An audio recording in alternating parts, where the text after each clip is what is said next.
تو ضامن ہونے کی بات ہو رہی تھی کہ ضمانت کون دے گا، اور ایران بھی یہ ڈیمانڈ کر رہا تھا کہ بھئی آپ ہمیں پائیدار امن کی یا ایک ابدی امن جو ہے اس کے لیے آپ ایک ضمانت بھی فراہم کریں۔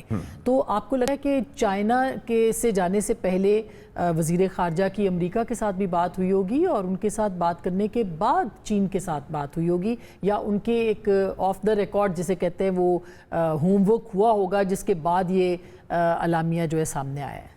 آپ کو یاد ہوگا کہ آپ کے پروگرام میں نے ذکر بھی کیا تھا کہ کون لوگ گارنٹرز بن سکتے ہیں۔ جی بالکل میں نے بالکل کہا تھا، پاکستان کا بھی، ترکی کا بھی آپ نے فیلڈ مارشل کا بھی ذکر کیا تھا، تو انہوں نے سب سے پہلے ٹیلی فون انہوں نے کیا تھا ٹرمپ کو، اور پھر میں نے پریزیڈنٹ ایردوغان کی بات بھی کی تھی ترکی کی، اور میں نے چین کی بات بھی کی تھی، اور میں نے یہ بھی کہا تھا کہ یہ الٹیمیٹلی یہ U N framework, U N secretary general کو شامل کرنا پڑے گا۔ تو یہ تو آلموسٹ سارے موجود ہیں، آ رہے ہیں کیریکٹرز اسی کے مطابق، کیونکہ جو فریم ورک ہوتا ہے بڑا اچھا ہوا کہ جو کانفرنس ہمارے یہاں اسلام آباد میں ہوئی، اور اس کی میں سمجھتا ہوں کہ زیادہ اسٹریٹجک سگنیفیکنس یہ ہے کہ پہلی دفعہ مسلمان دنیا میں سے 4 ممالک نے یہ فیصلہ کیا، مسلمان ملکوں نے، کہ ہم ایک دوسرے کی مدد کریں گے، ایک دوسرے کے ساتھ مل کے ایک قائدانہ رول ادا کریں گے، جو گروپ آف 4 بن گیا، اور ایک میرے خیال میں بنیاد رکھتی گئی ہے اسٹریٹجک تعاون کی بھی، جس میں دفاعی تعاون بھی ہوگا، اور باقی ممالک بھی اس طرف دیکھیں گے، کیونکہ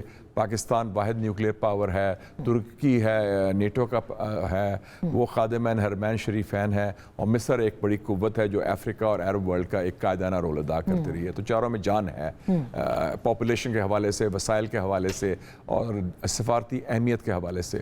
چائنا کا امپورٹنٹ رول اس لیے ہے اس وقت 2 چیزوں کا، ایک تو چائنا ایک کریڈیبل ضامن، لیکن ایران یہ کہتا ہے کہ جی آپ نے کہہ دیا انشاءاللہ ہم کر لیں گے، یہ تو لوگ جھوٹے ہیں، یہ دھوکے باز ہیں، انہوں نے 2 دفعہ دھوکہ دیا ہے، اور یہ نہیں کہا کہ سیز فائر کریں گے پھر تیاری کریں گے، کیونکہ نیتن یاہو تو بدماش ہے، gangster of the Middle East, اور جو وہ اس کا پٹھو بنا ہوا ہے ٹرمپ، ایپسٹین فائلز کی وجہ سے بلیک میل ہوا ہے، اس کو فالو کر، اب حالانکہ تھوڑا سا فاصلہ آ رہا ہے ان میں سے۔ دوسرا امپورٹنٹ بات ہے آسمہ صاحبہ کہ 14-15 مئی کو ٹرمپ کا ایک دورہ ہے چین کا، چین کی یہ خواہش ہے کہ 14 مئی سے پہلے یہ معاملہ سیٹل ہو، وہ نہیں چاہتے کہ ٹرمپ بیجنگ میں موجود ہو اور تہران پر بمباری ہو رہی ہو، وہ آپٹکس ٹھیک نہیں ہوں گے، اور وہ ایک جنگ بھی ہو رہی ہے تو یہ کیا مذاکرات کر رہے ہیں، اور انہوں نے بھی شاید اسی لیے ڈیلے کیا، اپنا مؤخر ہوا جو ان کا پچھلا، یہی سبب ہوگا۔ اور میں نے یہ پہلے بھی کہا تھا کہ میں نے کہا as a war time president بڑا مشکل ہوگا ان کو ملک چھوڑ کے جانا، جنگ ہو رہی ہے تو وہ دورہ کر رہے ہیں کسی ملک کا، تو چائنیز نے بھی کہا کہ ٹھیک ہے آپ ذرا آرام سے آ جائیں، ذرا معاملہ سیٹل کر دیں، تو اس لیے یہ چین امریکی تعلقات کا انحصار بھی اب خلیجی جنگ کے خاتمے کے ساتھ ہو گیا ہے، and this is very significant. تو ایک تو رول ہے چین کا ایز اے گارنٹر، کیونکہ چائنا پاور، اور چائنا کا گارنٹر کی بات کرے گا تو چائنا اکیلا نہیں کرے گا، یاد رکھیں، رشیا ساتھ ہوگا، رشیا بھی ساتھ ہوگا، U N security council and United Nations. آج بھی دیکھیں نا 5 پوائنٹس آپ نے جو بھی ڈسکس کیے، 5واں نکات کیا ہے؟ Primacy of the U N, U N کی بالادستی، امریکہ کی بالادستی نہیں، اسرائیل کی بالادستی نہیں کہ جس کی لاٹھی اس کی بینس، مائٹ از رائٹ، یو این چارٹر، اصول کی بات کریں، اور اس میں بھی اگر سیکیورٹی کونسل کے اندر ان کی آتی ہے کوئی قرارداد تو آف کورس وہاں پہ چائنا بھی موجود ہے، اور ہم بھی موجود ہیں، ہم بھی ہیں، اس سال کے آخر تک تو ہم ہیں نا موجود، سو ایک بڑا امپورٹنٹ رول پڑتا ہے، تو سو جو فوکس ہے وہ شفٹ ہو گیا ہے، اور یہ میں سمجھتا ہوں کہ ایران کے حق میں جاتا ہے، سفارتی حوالے سے بھی، ویسے بھی گراؤنڈ سچویشن تو کلیئر ہے کہ ایران پہلے مہینے میں، پہلے بھی ہم نے بات کی تھی کہ ایران کا اپر ہینڈ ہے، ابھی بھی آپ کو لگتا ہے ایک مہینے کے بعد میں یہ پوچھنے والی تھی کہ ایک مہینے کے بعد آپ کو کیا لگتا ہے کیا کھویا کیا پایا؟ ٹرمپ کے خلاف سیاسی طور پر تو جنگ ہار گیا ہے اپنے ملک کے اندر، صرف 36% ان کو سپورٹ کر رہے ہیں، 80 لاکھ لوگوں نے 3000 مقامات پر 50 ریاستوں پر جلوس نکالے ہیں جو امریکی تاریخ میں ہائیسٹ ہے، اور پہلی دفعہ لوگ کہہ رہے ہیں اسرائیل لابی جو ہے وہ بے نقاب ہو گئی ہے، یہ تو مقدس گائے تھی، it was a holy cow, اسرائیلی لابی، اب وہ کہہ رہے ہیں کہ یہ جنگ اسرائیل نے کرائی ہے، اور میں نے بھی آپ کے پروگرام میں کہا تھا ایپسٹین فائلز، ایپسٹین کی بلیک میلنگ، دیکھیں نا وہ باتیں تو اب کھل کے سامنے آ رہی ہیں، تو وہ اور دوسرا ہے کہ اب ایران فیصلہ کر رہا ہے کہ جنگ کا دورانیہ کتنا ہے, اس کا فریم ورک کیا ہوگا اور کس رخ میں جا رہی ہے. اور آپ نے دیکھ لیا کہ کل کیا کیا ہوتیز نے, باب المندب. جی تو نیکسٹ ہوگا باب المندب کا کلوجر. جی اگر وہ بھی بند ہو جاتا ہے تو پھر سوئز کنال اور انڈین اوشن کا جو کنیکشن ہے وہ ختم. وہ تو پھر ساری آپ کی معیشت, آپ کی توانائی, آپ کا شپنگ, وہ تو تباہ ہوگی نا پھر. تو اس کو آپ کو لگتا ہے کہ ایران جو ہے وہ اس وقت ایسی پوزیشن میں ہے کہ اگر کوئی زمینی حملہ بھی ہوتا ہے تو وہ اس سے نمٹ سکتے ہیں, بلکہ کافی وہ تو کہتے ہیں نا کہ شارک ہماری جو ہیں وہاں پہ موجود ہیں جو کہ نگلنے کے لیے تیار ہے. تو آپ کو لگتا ہے کہ وہ زمینی جنگ میں بھی وہ فتح یاب ہو سکتا ہے؟ دیکھیں نا, دو چیزیں تھیں نا ابھی تک جو ہوا ہے. ابھی تو ہوائی ایریل وار اور ڈرونز کا, اس میں ایران نے شو کر دیا کہ ان کے پاس وہ صلاحیت قائم ہے, بلکہ بڑھ کے ہے کہ 4000 کلومیٹر تک ان کے میزائل گئے ہیں. ڈیگو گارسیا, ڈیمونا جو ان کا کہوٹا ہے, ادھر بم پڑے ہیں. 30 دن سے اسرائیلی جو ہیں وہ بنکر میں سو رہے ہیں, بیڈ روم میں نہیں سو رہے. تو وہ تو ایک ہو گیا. اب زمینی طرف آئے. عراق میں آپ نے دیکھا 2.5 لاکھ فوج گئی تھی امریکہ کی, اور عراق کی آبادی تو 1/3 ہے ایران کی آبادی سے. ایران کی 9.5 کروڑ آبادی, جی تو اس کا تو مقابلہ بھی کوئی نہیں. اور وہ بھی بڑی مشکل سے پھر آخر میں ان کو مار پڑی. اور جہاں تک بومبنگ کا تعلق ہے, روز اتنی بومبنگ امریکہ کر رہا ہے. تو ویتنام, لاؤس, کمبوڈیا چھوٹے ملک ہیں. 75 لاکھ 7.5 ملین ٹنز بم پھینکے تھے انہوں نے 10 سالوں میں. جی ہاں, ٹھیک ہے نا جی. افغانستان میں انہوں نے 80,000 بمز, میزائلز اور ڈرونز پھینکے تھے 20 سالوں میں. جی تو اس کے باوجود وہ جنگ ہارے. جی امریکہ نے زمینی جنگ ایشیا میں کبھی نہیں جیتی. کوریا میں ڈرا ہوا تھا, ویتنام, لاؤس, کمبوڈیا وہ ہارے تھے, افغانستان, عراق وہ ہارے تھے.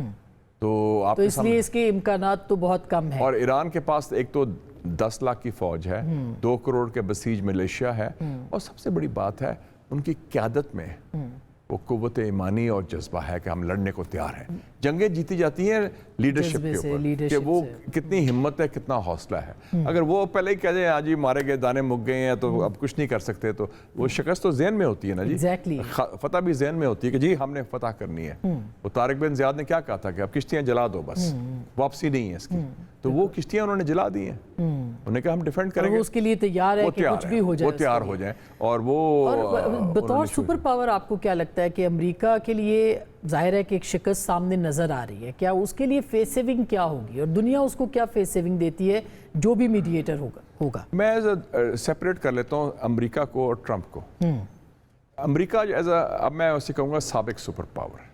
اچھا, دیکھیں سپر پاور کا ایک روب دبدبا ہوتا ہے. بالکل. ایک زمانے میں بش نے کہا تھا, پریزیڈنٹ بش نے, واٹ وی سے گوز, جو ہم کہتے ہیں وہ چلتا ہے, کہ ہم فیصلہ کرتے ہیں. تو امریکہ نے ایران کے خلاف جو جارحیت کی, 2 نیوکلیئر طاقت نے ایک نان نیوکلیئر ملک پر حملہ کیا جو غیر قانونی بغیر جواز تھا, اور ان کو مار پڑ رہی ہے. امریکہ اس میں اب حیران ہو گیا ہے ٹرمپ کے کیسے ہوا. دوسری آپ آئیں صدر ٹرمپ کی طرف. ٹرمپ کو پھنسا تو لیا اس نے. اب ان کا خیال تھا کہ یہ نیتن یاہو نے ان کو کہا تھا کہ جناب یہ تو 3-4 دن کی مار ہے, ہم نے سب کو صفایا کر دیا. تو قیادت کی صفایا کے باوجود ان کے قائم و دائم رہے ہیں. اور آپ نے دیکھا کہ لاسٹ ویک ایک ٹیلی فون کال بھی گیا جے ڈی وینس کا. جی بالکل. اور اس نے کہا کہ اس نے کہا بڑی سخت باتیں ہوئی ہیں نیتن یاہو کے ساتھ. جے ڈی وینس اس کا ہے ذرا بیڈ کاپ, گڈ کاپ بیڈ کاپ ہوتا ہے نا, کہ بھی تم سخت میسج کنوے کرو. یاد ہے زیلنسکی کے ساتھ بھی اس کی بحث ہوئی تھی. تو اس نے کہا ہے کہ جناب آپ نے تو وعدہ کیا تھا پریزیڈنٹ ٹرمپ کو کہ یہ ہوگا, آپ نے تو کہا تھا 2 دن کی مارے, آپ نے تو مروا دیا پریزیڈنٹ ٹرمپ کو. تو وہ پہلی دفعہ گلہ کر رہے ہیں. اور پہلی دفعہ امریکہ میں یہ ہو رہا ہے کہ جناب یہ تو آپ نے اسرائیل فرسٹ ہے, اٹس ناٹ امریکہ فرسٹ. تو یہ اس جنگ کے بڑے ڈیپ امپلیکیشنز ہیں. امریکہ کا جو سپر پاور سٹیٹس ہے, جو تھا کہ امریکہ ایسی طاقت ہے جو انونسبل ہے, اس کا کوئی اس کا مقابلہ نہیں کر سکتا. فوجی قوت, جی ہاں, سیاسی اور بات ہے, اقتصادی اور بات ہے, فوجی قوت ان کی تھی کہ یہ ایسی ہے کہ جب کسی کے پیچھے پڑ جائیں تو یہ اس کے آگے کوئی کھڑا نہیں ہو سکتا. تو اب اس کی کریڈیبلٹی ایٹ سٹیک ہے ایز سپر پاور.